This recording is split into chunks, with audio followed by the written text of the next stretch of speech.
ನಾನು ಚಿಕ್ಕವನಿದ್ದಾಗ ನಮ್ಮ ಅಜ್ಜ ನನಗೊಂದು ಮಾತನ್ನು ಹೇಳ್ತಾ ಇದ್ರು, ದೊಡ್ಡವರ ಗುಂಪಿನಲ್ಲಿ ದಡ್ಡನಂತಿರಬೇಕು ಅಂತ. ಈ ಗಾದೆ ಮಾತು ನನಗಾಗ ಅರ್ಥ ಆಗ್ತಾ ಇರಲಿಲ್ಲ. ಪ್ರಸ್ತುತ ಈಗ ನೆನೆಸ್ಕೊಂಡಾಗ ನಗುನೂ ಬರುತ್ತೆ, ಅದು ಸತ್ಯ ಕೂಡ ಅಂತಲೂ ಅನಿಸುತ್ತೆ. ಸನಾತನ ಸಂಸ್ಕೃತಿಯಲ್ಲಿ ಜ್ಞಾನಕ್ಕೆ ಎಷ್ಟು ನಾವು ಮೌಲ್ಯವನ್ನು ಕೊಡ್ತೀವಿ, ವಿನಯಕ್ಕೂ ಅಷ್ಟೇ ಕೊಡಬೇಕಾಗುತ್ತೆ. ನಮ್ಮ ಹಿರಿಯರು ಇಂಥ ಗಾದೆ ಮಾತುಗಳನ್ನು ಸುಮ್ಮನೆ ಹೇಳಿಲ್ಲ. ಆಧುನಿಕ ಜಗತ್ತಿನಲ್ಲಿ ನಾವೆಲ್ಲರೂ ಒಂದು ರೀತಿ ಸೆಲ್ಫ್ ಪ್ರಮೋಷನನ್ನು ಪಡಿತೀವಿ, ಅಂದರೆ ಸ್ವಯಂ ಪ್ರಚಾರ ಪಡೆಯುವಂತಹ ಕಾಲ ಇದು.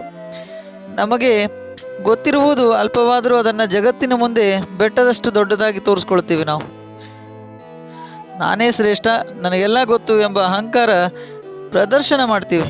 ಇಂದಿನ ಸಮಾಜದಲ್ಲಿ ಇದು ಹೆಚ್ಚು. ಆದರೆ ನಮ್ಮ ಹಿರಿಯರು ಹೇಳಿದ ಮಾತಿನ ಆಳ ಬೇರೆಯದೇ ಆಗಿದೆ. ದಡ್ಡಂತೆ ಇರಬೇಕು ಅಂದರೆ ಬುದ್ಧಿಶಕ್ತಿ ಇಲ್ಲದ ಮೂರ್ಖನಂತೆ ಇರಬೇಕು ಅಂತ ಅಲ್ಲ. ಜ್ಞಾನಿಗಳ, ಹಿರಿಯರ ಮತ್ತು ಅನುಭವಿಗಳ ಸಭೆಯಲ್ಲಿದ್ದಾಗ ಅಹಂಕಾರ ಏನೂ ಇಲ್ಲದೆ, ಹಪೇಪಿ ಪಡೆದೆ ಒಂದು ರೀತಿ ವಿನಯದಿಂದ ಅಲ್ಲಿ ಕಲಿಬೇಕು ಅಂತ ನೆನೆಸ್ಕೊಂಡಾಗ ನನಗೆ ಅರ್ಥ ಆಗೋದು ಹಾಗೂ ನನಗೆ ನೆನಪಾಗೋ ಕಥೆ ಶ್ರೀಕೃಷ್ಣ ಹಾಗೂ ಈ ವಿನೀತನ ಕಥೆ ನನಗೆ ತುಂಬ ನೆನಪಾಗುತ್ತೆ. ಅದು ದ್ವಾಪರ ಯುಗದ ಒಂದು ಘಟನೆ. ಅದು ನೇಮಿಷಾರಣ್ಯದ ಪವಿತ್ರ ಭೂಮಿ. ಅದು ಅಲ್ಲಿ ದೇಶದ ಮೂಲೆ ಮೂಲೆಗಳಿಂದ ಬಂದ ಘನಪಾಠಿಗಳು, ಅಂದರೆ ವೇದ ಪಂಡಿತರಾಗಿರ್ಬೋದು, ತರ್ಕಶಾಸ್ತ್ರಜ್ಞರಾಗಿರ್ಬೋದು, ಜ್ಯೋತಿಷ್ಯರು ಒಟ್ಟಿಗೆ ಸೇರಿರ್ತಾರೆ. ಸಭೆಯಲ್ಲ, ಅದು ಜ್ಞಾನದ ಸಾಗರನೇ ಇರುತ್ತೆ. ಅಲ್ಲಿ ನೆರೆದಿರೋ ಎಲ್ಲ ಬಹುತೇಕ ಪಂಡಿತರಿಗೂ ತಾವು ಕಲಿತ ಶಾಸ್ತ್ರಗಳ ಬಗ್ಗೆ ಅಪಾರ ಹೆಮ್ಮೆ ಇತ್ತು. ಸಭೆ ಆರಂಭವಾದರೆ ಸಾಕು, ಪ್ರತಿಯೊಬ್ಬರು ತಮಗೆ ಗೊತ್ತಿರುವುದನ್ನು ಜೋರಾಗಿ ಹೇಳ್ತಾ ಇದ್ರು. ಇತರರು ಕೀಳಾಗಿ ಕಾಣಲು ಪ್ರಯತ್ನ ಪಡ್ತಾ ಇದ್ರು. ನಾನು ಆ ಗ್ರಂಥ ಓದಿದ್ದೇನೆ, ನಾನು ಭಾಷೆ ಮಾಡ್ತೇನೆ, ನನ್ನ ವಾದ ಯಾರೂ ಮುರಿಯಲು ಸಾಧ್ಯವಿಲ್ಲ ಎಂಬ ಅಹಂಕಾರಲ್ಲಿ ತುಂಬ ಇತ್ತು. ಈ ಸಭೆ ದಿನವೂ ಈ ರೀತಿ ಇರುವಾಗ ಈ ಸಭೆಗೆ ಒಬ್ಬ ಯುವಕ ಬರ್ತಾ ಇದ್ದ. ಅವನ ಹೆಸರೇ ವಿನೀತ. ಹೆಸರಿಗೆ ತಕ್ಕಂತೆ ವಿನಯವಂತ. ಕಾಶಿಯಲ್ಲಿ ಸಕಲ ವೇದಶಾಸ್ತ್ರಗಳನ್ನು ಅತ್ಯಂತ ತುಂಬ ಚೆನ್ನಾಗಿ ಕಲ್ತಿರುವಂತಹ ಒಬ್ಬ ವಿದ್ಯಾರ್ಥಿ ಅಂತ ಹೇಳ್ಬೋದು. ಬುದ್ಧಿಶಕ್ತಿ, ಕಠಿಣ ಸಮಸ್ಯೆಯನ್ನು ಕ್ಷಣಾರ್ಧದಲ್ಲಿ ಬಿಡಿಸಬಲ್ಲಂತಹ ಮಹಾ ಜ್ಞಾನಿಯಾಗಿರ್ತಾನೆ. ವಿನೀತ ಸಭೆಗೆ ಬಂದರೆ ಯಾರಿಗೂ ತಾನು ಬಂದದ್ದೇ ತಿಳಿತಾ ಇರಲಿಲ್ಲ. ಒಂದು ಕಡೆ ಒಂದು ಸಾಲಿನಲ್ಲಿ ಕುಳಿತುಕೊಂಡ್ಬಿಡ್ತಿದ್ದ ಒಂದು ಮೂಲೆಯಲ್ಲಿ. ಯಾರಿಗಾದರೂ ಅಥವಾ ಯಾರಾದರೂ ಜ್ಞಾನಿಗಳು ಮಾತಾಡಿದ್ರೆ ತನಗೆ ಗೊತ್ತಿರೋದನ್ನು ಹೇಳ್ತಾ ಇದ್ದ. ಯಾವ ರೀತಿ ಒಂದು ಕಡೆ ಕುಳಿತುಕೊಂಡ್ಬಿಡ್ತಿದ್ದ ಅಂದರೆ, ಈ ಸಭೆಗೆ ಮೊದಲನೇ ಸಲ ಬಂದವರು ಯಾವ ರೀತಿ ಇರ್ತಾರಲ್ಲ, ಏನೂ ಗೊತ್ತಿಲ್ಲದೆ ಇರೋ ಥರ ಆ ರೀತಿ ಇರ್ತಾ ಇದ್ದ. ಸಭೆಯಲ್ಲಿದ್ದ ಇತರ ಪಂಡಿತರು ಇವನನ್ನು ನೋಡಿ, ಇವನ್ಯಾರೋ ದಡ್ಡ, ದಿನವೂ ಬಂದು ಮೂಗನ ತರಹ ಒಂದು ಕಡೆ ಕುಳಿತುಕೊಂಡ್ಬಿಡ್ತಾನೆ, ಇವನಿಗೆ ಶಾಸ್ತ್ರ ಗೊತ್ತಿಲ್ಲ, ಗಂಧ ಗೊತ್ತಿಲ್ಲ, ಗಾಳಿ ಗೊತ್ತಿಲ್ಲ ಅಂತ ಬಿಸುಗುಡ್ತಾ ಇದ್ರು.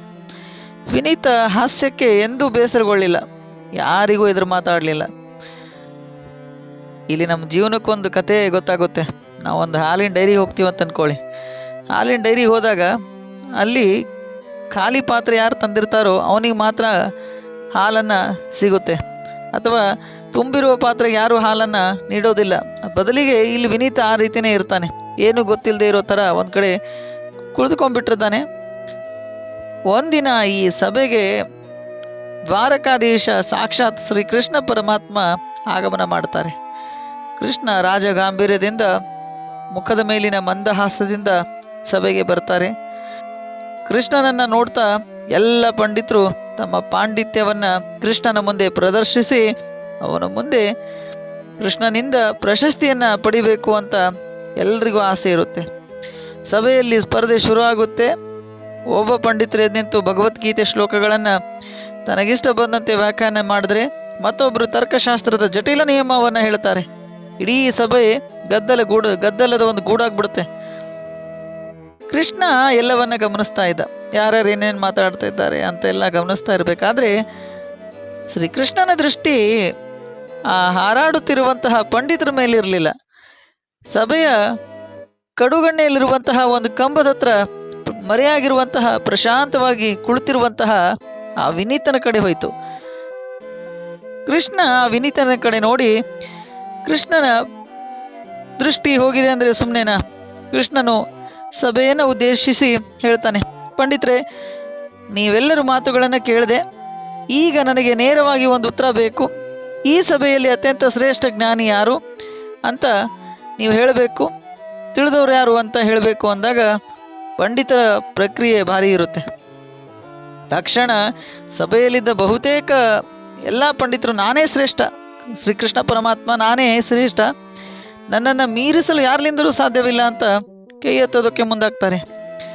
ವಿನೀತ ಎಂದಿನಂತೆ ಯಾವ ರೀತಿ ಇದ್ದಲ್ಲ ಆ ರೀತಿಯೇ ಕುಳಿತುಕೊಂಡ್ಬಿಟ್ಟಿದ್ದ.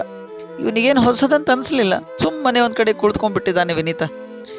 ಕೃಷ್ಣ ವಿನೀತನ ಹತ್ರ ಹೋಗಬೇಕು ಅಂತ ನೇರವಾಗಿ ವಿನೀತನ ಬಳಿ ಬರ್ತಾನೆ. ನೋಡಿರ್ತಾನೆ ಎಲ್ಲರೂ ಕೈ ಎತ್ತಿದ್ದಾರೆ, ನಾನೇ ಶ್ರೇಷ್ಠ, ನನ್ನಿಂದನೇ ಆಗುತ್ತೆ ಅಂತ. ಆದರೆ ಈ ವಿನೀತ ಕೈ ಎತ್ತಿಲ್ಲಲ್ಲ. ಶ್ರೀಕೃಷ್ಣ ಪರಮಾತ್ಮ ವಿನೀತನ ಕಡೆ ನೋಡಿ ಹೋಗ್ತಾನೆ. ಕೃಷ್ಣ ಹೋಗಿ ಆ ವಿನೀತನಿಗೆ ಕೇಳ್ತಾನೆ, ಏನಪ್ಪ ಯುವಕ, ಎಲ್ಲರೂ ತಾವೇ ಜ್ಞಾನಿ ಅಂತ ಹೇಳ್ತಾ ಇದ್ದಾರೆ, ನೀನು ಯಾಕೆ ಕೈ ಎತ್ತಲಿಲ್ಲ? ನಿನಗೇನು ತಿಳಿದಿದೆ? ನೀನೇನು ದಡ್ನ ಅಂತ ಕೇಳಿದಾಗ ವಿನೀತ ಎದ್ನಂತ ಹೇಳ್ತಾನೆ. ಕೃಷ್ಣನಿಗೆ ಪಾದಗಳನ್ನು ಸಾಷ್ಟಾಂಗ ನಮಸ್ಕಾರ ಮಾಡ್ತಾನೆ. ವಿನಯದಿಂದ, ಹೇ ಮಾಧವ, ಇಲ್ಲಿರೋರೆಲ್ಲ ಹಾಗೂ ಇಲ್ಲಿ ನೆರೆದಿರೋರೆಲ್ಲ ಜ್ಞಾನ ಹಿಮಾಲಯದಂತಿದೆ. ಅವರ ಮುಂದೆ ನನ್ನ ಜ್ಞಾನ ಒಂದು ಸಣ್ಣ ಮರಳಿನ ಕಣದಂತೆ ಇದೆ. ನಾನು ಇವ್ರ ಮುಂದೆ ನನಗೇನು ಗೊತ್ತಿಲ್ವಾ, ನನಗೆಲ್ಲ ಗೊತ್ತಿದೆ ಅಂತ ನಾನು ಹೇಳಿದ್ರೆ ನನ್ನ ಅಹಂಕಾರದ ಬಾಗಿಲು ತೆರೆಯುತ್ತೆ, ಕಲಿಯುವ ಬಾಗಿಲು ಮುಚ್ಕೊಳ್ಳುತ್ತೆ. ನಂದು ನಾನು ಕಲಿಬೇಕಂತ ಬಂದಿದ್ದೀನಿ ಇಲ್ಲಿ, ಆ ಬಾಗಿಲು ಮುಚ್ಕೊಂಡು ಅಹಂಕಾರದ ಬಾಗಿಲು ತೆಗೆದುಬಿಡುತ್ತೆ. ನಾನಿಲ್ಲಿ ದಡ್ಡನಾಗಿ ಕುಳಿತರೆ ಮಾತ್ರ ಇವರೆಲ್ಲರ ಜ್ಞಾನದ ಮುತ್ತುಗಳನ್ನು ನಾನು ಶೇಖರಿಸಲು ಸಾಧ್ಯವಾಗುತ್ತೆ. ಮಹಾಸಾಗರದ ನೀರನ್ನು ಪಡಿಬೇಕಾದ್ರೆ ನದಿಗಳು ಕೆಳಮಟ್ಟದಲ್ಲಿರಬೇಕು, ಪರ್ವತದ ಮೇಲಿದ್ರೆ ಹೇಗೆ ನೀರು ಸಿಗುವುದು? ನೀರು ಸಿಗೋದಿಲ್ಲ ಪರ್ವತದ ಮೇಲಿದ್ರೆ ಅಂತ ಈ ಬಾಲಕನ ಮಾತನ್ನು ಶ್ರೀಕೃಷ್ಣ ಕೇಳ್ತಾನೆ. ವಿನೀತನ ಮಾತುಗಳನ್ನು ಕೇಳಿ ಶ್ರೀಕೃಷ್ಣನ ಮುಖದ ಮೇಲೆ ತೃಪ್ತಿಯ ನಗೆ ಬಂತು. ಸಭೆಯನ್ನು ನೋಡಿ ಹೇಳ್ತಾನೆ, ಯಾರಿಗೆ ತನಗೇನೂ ತಿಳಿಯದು ಎಂಬ ಅರಿವಿರುತ್ತದೆಯೋ ಅವನೇ ನಿಜವಾದ ಜ್ಞಾನಿ. ಯಾರು ತನಗೆಲ್ಲವೂ ಗೊತ್ತು ಅಂತ ಹೇಳ್ತಾರಲ್ಲ, ಬೀಗ್ತಾರಲ್ಲ, ಅವನು ಜ್ಞಾನದ ಸೋಗಿನಲ್ಲಿರುವ ಮೂರ್ಖ ಅಂತ ಶ್ರೀಕೃಷ್ಣ ಉದ್ಗಾರವಾಗಿ ಹೇಳ್ತಾರೆ. ಆದ್ದರಿಂದ ಈ ಸಭೆಯ ಅತ್ಯಂತ ಶ್ರೇಷ್ಠ ಜ್ಞಾನಿ ಈ ಬಾಲಕ ವಿನೀತ ಅಂತ ಎಲ್ಲ ಪಂಡಿತರ ಮುಂದೆ ವಿನೀತನ ಬಗ್ಗೆ ಪ್ರಶಂಸೆಯನ್ನು ಶ್ರೀಕೃಷ್ಣ ಮಾಡ್ತಾರೆ. ಸ್ನೇಹಿತರೆ, ಇಂಗ್ಲೀಷ್ನಲ್ಲಿ ಒಂದು ಮಾತಿದೆ, ಆ್ಯಕ್ಟಿವ್ ಲಿಸ್ನಿಂಗ್ ಅಂತ. ನಾವು ಸೂಕ್ಷ್ಮವಾಗಿ ಆಲಿಸೋದನ್ನು ಮೊದಲು ಕಲಿಬೇಕಾಗುತ್ತೆ. ಯಾವುದೋ ಒಂದು ನಾವು ಕೆಲಸಕ್ಕೆ ಸೇರಿದಾಗ ಅಧಿಕಾರಿಗಳು ಅಥವಾ ಇನ್ನಿತರು ಎಲ್ಲರೂ ಹಿರಿಯರು ಇರ್ತಾರೆ, ನಮಗೆಲ್ಲ ಗೊತ್ತು ಅಂತ ತೋರಿಸಿಕೊಳ್ಳುವುದಕ್ಕಿಂತ ದಡ್ಡನಂತೆ ಸೂಕ್ಷ್ಮವಾಗಿ ನಾವು ಆಲಿಸಬೇಕಾಗುತ್ತೆ. ಕುಟುಂಬದ ಹಿರಿಯರ ಮುಂದೆನೂ ಕೂಡ ನಾವು ಮಾತನಾಡುವಾಗ ನನಗೆಲ್ಲ ಗೂಗಲ್ನಲ್ಲಿ ಸಿಗುತ್ತೆ, ನಿನಗೇನು ಗೊತ್ತು ಅಂತ ಹೇಳಿದ್ರೆ ನಾವು ಹಿರಿಯರಿಂದ ಏನೂ ಅನುಭವದ ಜ್ಞಾನ ಪಡೆಯೋದಕ್ಕಾಗೋದಿಲ್ಲ. ದಡ್ಡನಾಗಿ ಇದ್ದಾಗ ಮಾತ್ರ ಜೀವನದ ದಾರಿ ನಮಗೆ ಸುಲಭವಾಗುತ್ತೆ. ಶ್ರೀಕೃಷ್ಣ ಮತ್ತು ವಿನೀತನ ಕತೆ ನಮಗೆ ಹೇಳುವುದಿಷ್ಟೇ ಸ್ನೇಹಿತರೆ. ಇದು ನಮ್ಮ ದೈನಂದಿನ ಜೀವನಕ್ಕೆ ದಾರಿದೀಪ. ಮಹಾಸಾಗರದಿಂದ ನೀರನ್ನು ಪಡಿಬೇಕಾದ್ರೆ ನದಿಗಳು ಸದಾ ತಗ್ಗಿರಬೇಕಾಗುತ್ತೆ, ಅವು ತಗ್ಗಬೇಕಾಗಿರುತ್ತೆ. ಪರ್ವತ ಮೇಲಿದ್ದರೆ ನೀರು ಸಿಗೋದಿಲ್ಲ.